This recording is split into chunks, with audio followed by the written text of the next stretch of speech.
West Bengal Chief Minister and Trinamool Congress President Mamata Banerjee addressed her maiden rally in Dhubri today, launching the party's campaign in Assam. Drumming up support for party candidate Nurul Islam Chaudhary for the Dhubri Lok Sabha constituency. Banerjee launched a direct attack on the ruling BJP, accusing it of misleading the people by offering what she termed as double lollipop of NRC and Citizenship Amendment Bill. Mamata also tagged the BJP as communal and urged voters to choose wisely. চমকানো হয় না, আপনাদের ধমকানো হয় না, যা বলে BJP তাই এখানকার আইন।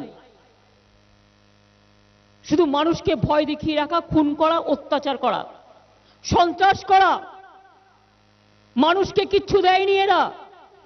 একটা দিয়েছে লালিপপ, ওটা হচ্ছে এনআরসি, আর একটা লালিপপ দিয়েছে, সেটা কি বলুন তো?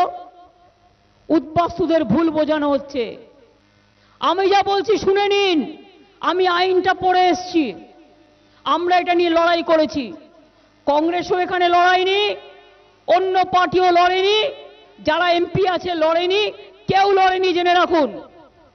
পার্লামেন্টে আমরা একা হয়ে গিয়েছিলাম, কিন্তু আমরা লড়াই ছাড়িনি। আমাদেরও কেউ কিন্তু লালিপপ ধরিয়ে দেওয়া হচ্ছে। এই লালিপপ খাবেন না, লালিপপ বাচ্চারা খায়, কারণ ওরা ভালোবাসে, বাচ্চাদের খেতে দিন। লালিপপ আপনারা খাবেন না, তার কারণ লালিপপ ধরিয়ে দিয়ে আপনার বাঁচার অধিকার, আপনার ধর্মের অধিকার, আপনার সম্পত্তির অধিকার, আপনার গণতান্ত্রিক অধিকার সব কেড়ে নেওয়া হবে।